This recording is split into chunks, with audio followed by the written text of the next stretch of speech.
amigos, bem-vindos às Noites com o Espírito Santo. Espero que tu possas desfrutar de uma mensagem de Deus diretamente para o teu coração. Tenho certeza que hoje Deus falará contigo através desta mensagem.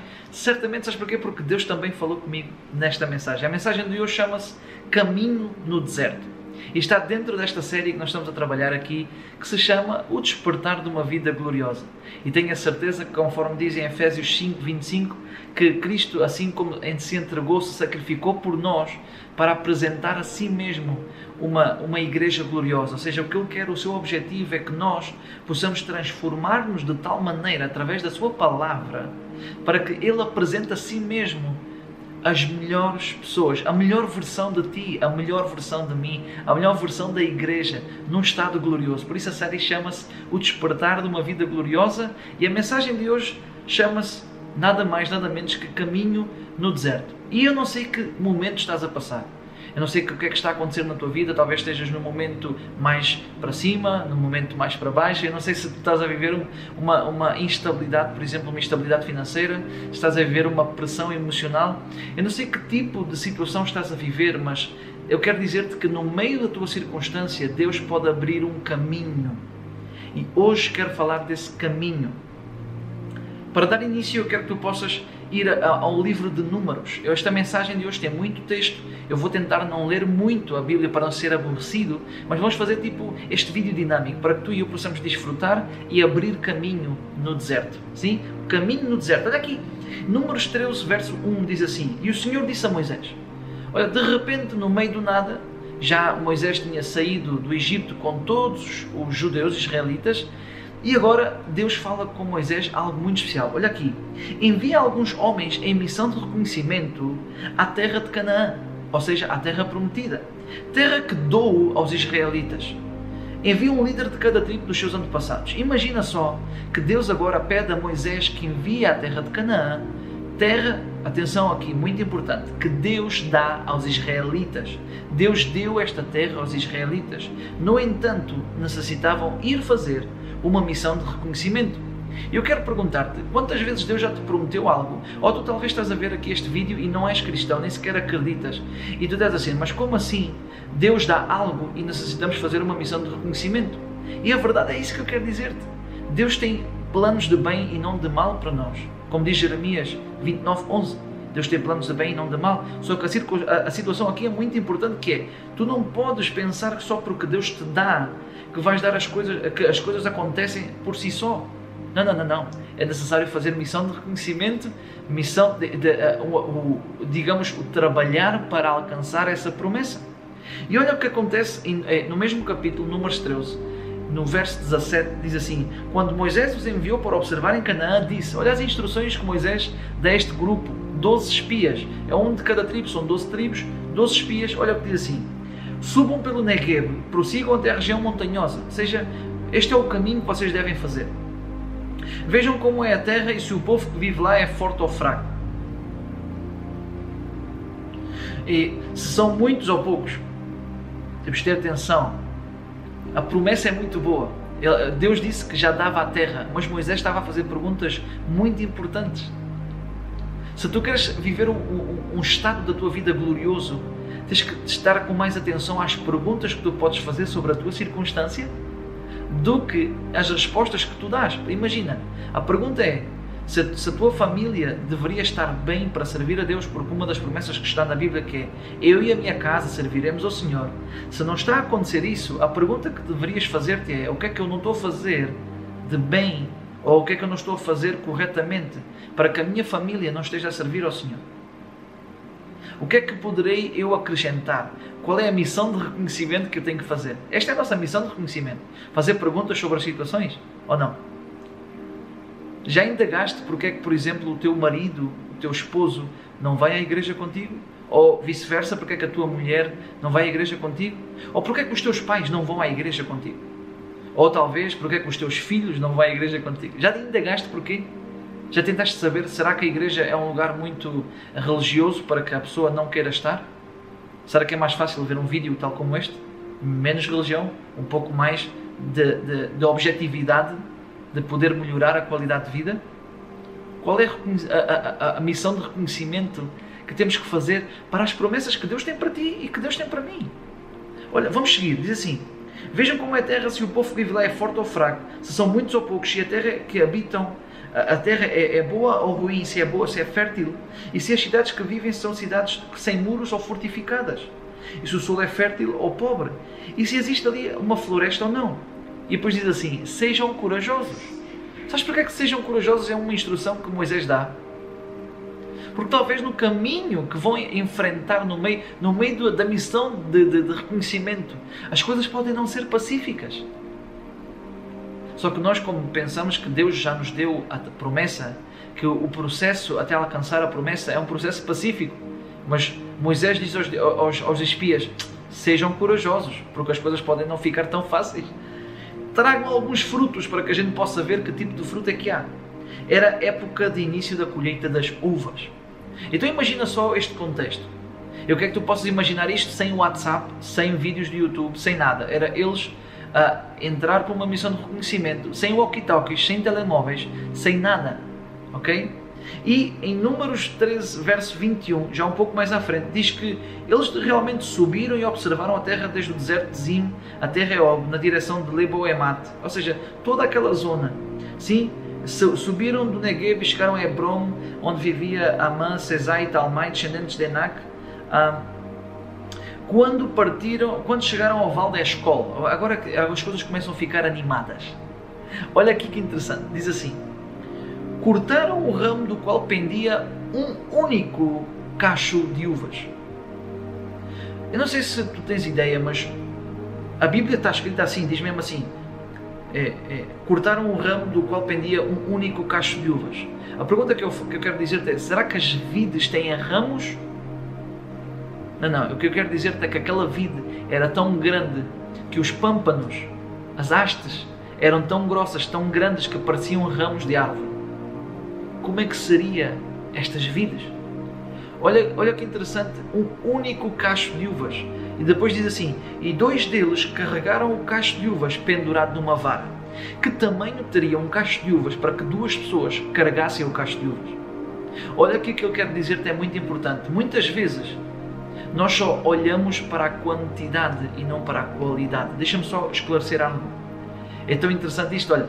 Quando nós, por vezes, tu estás a trabalhar, né? Estás a trabalhar e de repente só tens um cliente.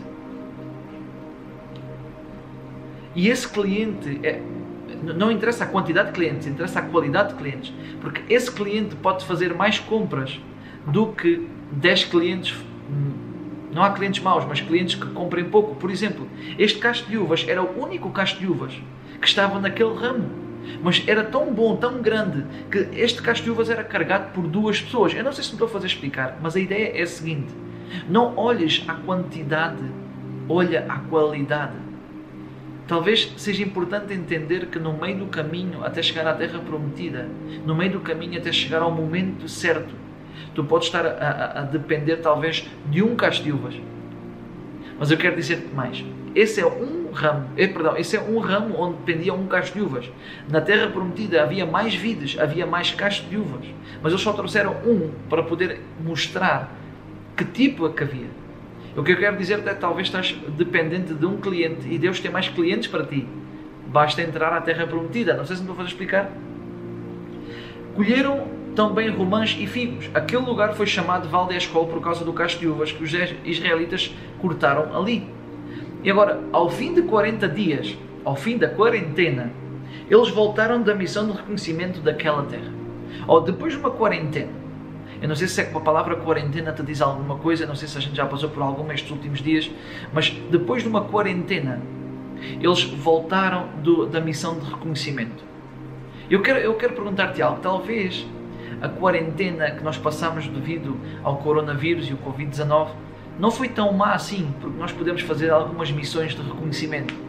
Talvez conhecer um pouco mais sobre a família, conhecer um pouco mais sobre os nossos pontos fracos, os nossos pontos de aborrecimento.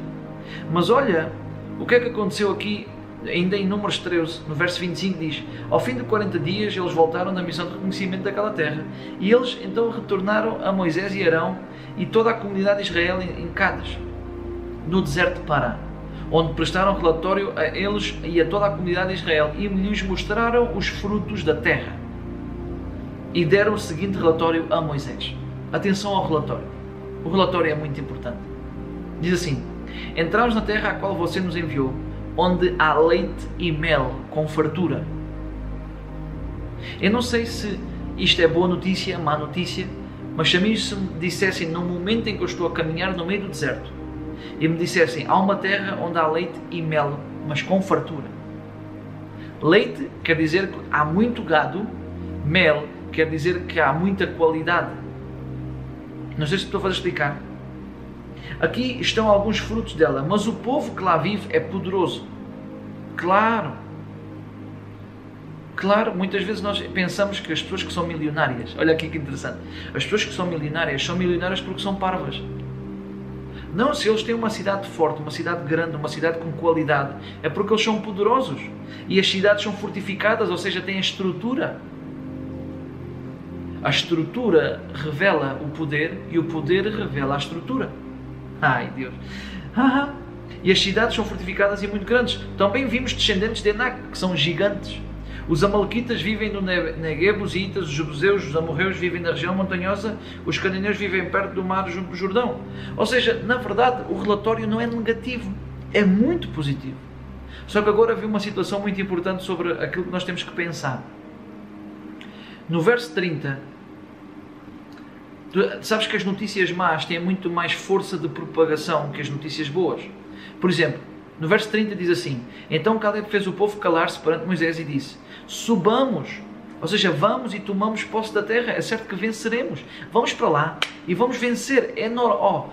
Deus já nos deu a terra, vamos vencer. Esta é a atitude de uma pessoa que sabe que ainda que Deus tenha dado, nós necessitamos fazer algo para alcançar aquilo que Deus nos deu, sim ou não? Mas os homens que tinham ido com ele, ou seja, os outros 10, porque Josué e Caleb estavam de acordo em que a terra era boa e que deveríamos ir, os outros 10, mas os outros que tinham ido com ele disseram: não podemos atacar aquele povo, é forte, é mais forte que nós. E espalharam entre os israelitas um relatório negativo acerca daquela terra e disseram: a terra para a qual fomos em missão de reconhecimento devora aqueles que nela vivem. Todos os que vimos são de grande estatura, são gigantes. Vimos também os gigantes, os descendentes de Enac, diante de quem parecíamos gafanhotos a nós e a eles. Olha aí, pessoal. Eu entendo que muitas vezes o facto de haver outras... Eu vou dar um exemplo. Quantas vezes tu já não quiseste abrir aquela empresa, aquele negócio, iniciar aquele negócio porque tu sabes que existe alguém, existe competição naquele negócio? Por exemplo, eu aqui no YouTube, houve um período na minha vida que eu iniciei e depois parei. Depois fiz outra vez, depois voltei a parar. Porque dizia, já há muitos pastores, já há muito pessoal que está a fazer bom conteúdo no YouTube. Esta conversa que eu estava a ter é que eles disseram lá. Eles são muito grandes, vão-nos devorar. E eu sei que há pastores que têm milhões de subscritores. E já agora que estou a falar em subscritores, aproveita e subscreve o canal. Sim, existem pastores que têm milhões de subscritores, já são muito grandes e que me devoram em visualizações. E quê? Qual é o problema? Talvez tu dizes assim, como é que eu vou abrir esta empresa se aqui ao lado, aqui na cidade ao lado, tem uma empresa superior à minha, muito superior, já tem 10 anos no mercado. Como é que eu vou abrir a empresa? Eu não posso fazer aquilo, eu não posso fazer o outro. Porquê? Porque já estão a fazer e fazem muito melhor que eu. Mas isso estou a fazer explicar. Quantas vezes nós nos deixamos influenciar pela notícia ou pelo facto que já há algo que está a acontecer? Eu não posso fazer aquilo, eu não posso fazer o outro. Olha aqui o que é interessante para poder terminar. E nós vamos ter Caminho no Deserto, parte 2, na semana que vem. Mas eu quero dizer-te uma situação muito importante. O problema real que nós encontramos neste exato momento, onde nós fazemos uma missão de reconhecimento e sabemos o que é positivo e o que é negativo, sabemos o que há, de facto o relatório não há nada negativo. Tudo o que disseram sobre a terra é fantástica. Terra fértil, terra que emana leite e mel, com fartura, terra poderosa, terra organizada, terra com estrutura. e sabem onde é que já vivem os inimigos, já sabem, tem o fator surpresa, ou seja, todo o relatório é positivo. Mas deixa-me dizer-te algo muito importante de como Deus corresponde. Deus corresponde à tua fé. E o que é que isto quer dizer? Se tu tens um argumento de desculpa, se armas uma desculpa para esconder-te atrás da desculpa para não fazer, Deus vai corresponder à tua desculpa e não vai fazer nada. Agora, se tu tens um argumento de coragem, por isso Moisés disse lá, sejam corajosos. Então Deus vai agarrar o argumento de coragem que é para corresponder à fé. Olha aí, Deus corresponde à fé. O que é que tu acreditas? Dás um argumento de desculpa, é porque não crees que Deus vai trabalhar a teu favor. Ou se dás um argumento de coragem, é porque tu acreditas que Deus está contigo e tu vais poder alcançar aquilo que Deus já te deu. Então, se Deus corresponde à tua fé, que tipo de argumentos tu vais ter? O argumento da desculpa ou um argumento de coragem? Eu não sei se me estou a fazer explicar hoje, mas há aqui um momento, se nós continuamos a ler Números 14, diz que do verso 1 ao verso 9, toda a comunidade de Israel começou a chorar, a dizer, Senhor, porque é que nos tiraste do Egito? Vamos morrer aqui. Eu não entendo, ou seja, começaram a encontrar todas as desculpas para não avançar, começaram a encontrar todos os argumentos de desculpa, todos os argumentos negativos, todos os argumentos de cobardia para não entrar à terra prometida. E a situação mais difícil é que Deus fica contra a cobardia, porque Deus disse logo no início, o primeiro verso que eu li, qual foi? Faça uma missão de reconhecimento à terra que eu dou aos israelitas. Agora, se Deus te dá a terra, se Deus te dá a promessa, se Deus já tem como algo feito para ti, só temos que ter coragem para alcançar. Então, para terminar agora, eu quero orar por ti, para que tu agarres argumentos de coragem, que tu possas sustentar em argumentos de coragem. Porquê? Porque se Deus tem algo preparado já para ti, estás a um passo de coragem de alcançar. Não sei se estou a explicar. Vai ser fantástico. E tu vais poder alcançar este estado de vida glorioso. Vais despertar para isso. Então, o primeiro caminho no deserto que encontramos é quando nós encontramos em nós mesmos argumentos de coragem para mostrar fé. Lembra-te, a fé se demonstra com obras. Se tu começas a trabalhar com argumentos de coragem, Deus vai dizer assim, esta pessoa crê em mim, esta pessoa está a confiar naquilo que eu disse, vou trabalhar com ela, vou ajudar esta pessoa. Não sei se me estou a fazer explicar. Em Números 14, verso 10, para terminar, diz, mas a comunidade toda falou em apedrejá-los. Sim, a Josué e Caleb. Então a glória do Senhor apareceu a todos os israelitas na tenda do encontro, e o Senhor disse a Moisés, até quando este povo me tratará como pouco caso? Ou seja, até quando este povo vai desprezar o que eu digo? Até quando este povo não vai colocar argumentos de coragem, argumentos de fé? Até quando este povo deixará de confiar em mim? E segue, até quando se recusará a crer em mim, apesar de todos os sinais que realizei com eles? Eu os ferirei com praga e os destruirei.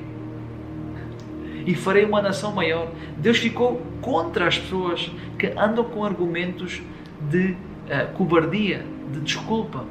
Sabes, o maior deserto não é uma circunstância difícil. O maior deserto é esconder-se atrás de uma desculpa dentro do deserto. Não sei se estou a fazer explicar. O que eu quero dizer-te para terminar é, se Deus tem algo especial para ti, mas se tu não quiseres, Deus vai fazer com outro. Deus vai dar a outro. Porque Ele disse, eu vou construir uma nação maior, melhor, mais forte. Mas eu quero dizer-te que Deus tem algo especial para ti. Vamos orar? Sim? Pai, em nome de Jesus, eu declaro sobre a vida da pessoa que está aqui a assistir este vídeo, Senhor, que vai encontrar dentro de si argumentos de coragem. Vai se levantar e vai dizer assim, vamos tomar a terra prometida. E tenha certeza que tu, Senhor, serás como o que abre caminhos no deserto para esta pessoa, porquanto esta pessoa agarra coragem e todos os argumentos são de acreditar no que estás a fazer. Dou-te graças no nome de Jesus. Amém e amém. Nos vemos na próxima semana. Deus te abençoe. Tchau, tchau. Olá amigo, muito obrigado por assistir este vídeo até ao final e tenho a certeza que Deus quer continuar a falar contigo através de outros vídeos. Por isso, subscreve o canal, ativa o sininho para que não possas perder nada daquilo que nós estamos a preparar para ti semanalmente. Deus te abençoe, nós vemos na próxima.